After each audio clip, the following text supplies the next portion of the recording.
वहाँ पर जो मारंग बलोच ने एहतजाज किया उसको आप नहीं समझते कि स्ट्रेट अप रिफ्यूज़ कर दिया तो बातचीत की वहाँ भी कोई गुंजाइश रखनी चाहिए थी रियासत को? ये नहीं स्ट्रेट अप ये कह दिया गया कि ये तो दहशतगर्दों की प्रॉक्सीज है, हम इनके साथ ऐसा लगता है कि एंगेज नहीं करना चाहते। नहीं, देखिए बहुत सारी शवाहिद के ऊपर बात कही जाती है, फौज की तरफ से बताई जाती है कि इनको बैरूनी फंडिंग है। अब वो बात वहीं पे आ जाती है। शवाहिद रखने नहीं चाहिए, रखने शवाहिद। यहाँ पीटीआई के मोहतरम बैठे हुए हैं, यहाँ पीटीआई के लीडर्स ने ऑन रिकॉर्ड वीडियोस में कहा जीएचक्यू जा रहे हैं, हम कोर कमांडर हाउस जा रहे हैं, सारे जमानत पे हैं।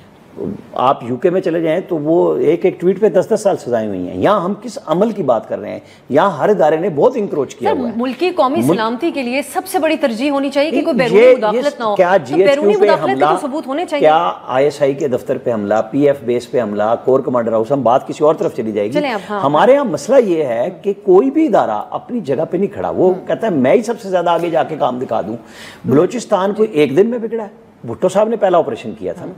मैं आपको कहूँ, मीर ज़फ़रुल्लाह खान जमाली मरहूम से मैंने बात की, जब वो बार बार जा रहे थे वज़ीर आज़म के तौर पे। मैंने कहा आप वहाँ रोज़ चले जाते हैं नवाब अकबर बुगटी के पास, तो ये क्या है? आप वज़ीर आज़म हैं, आप उन्हें बुलाएं, आपने पैसे देने हैं, जो भी करना है। उन्होंने कहा नहीं, जनरल मुशर्रफ ने मुआहिदा किया था। तो हमारे साथ एक छोटी सी बात बता दूँ, अहमियत रखती है ये, कि उन्होंने कहा, एक दोस्त ने कहा कि जी आप फारिग करें इसको, कहेंगे तुम मारते हो, बुगटी को मारना चाहते हो। ये वो नवाब है जो पाकिस्तान का प्रो है, पाकिस्तान से पैसे लेता है, हुकूमत पाकिस्तान से, और इसने सब बोनों को दबाया हुआ है जो पाकिस्तान के खिलाफ खड़े हैं। इसको कुछ कहोगे ना तो सब कुछ बर्बाद होगा। उसके बाद जनरल मुशर्रफ ने काम दिखाया ना कि तुम्हें वहां मारेंगे जहां तुम्हें पता भी नहीं चलेगा, लेकिन पता सारे पाकिस्तान को चल गया। एक डायलॉग की जरूरत है।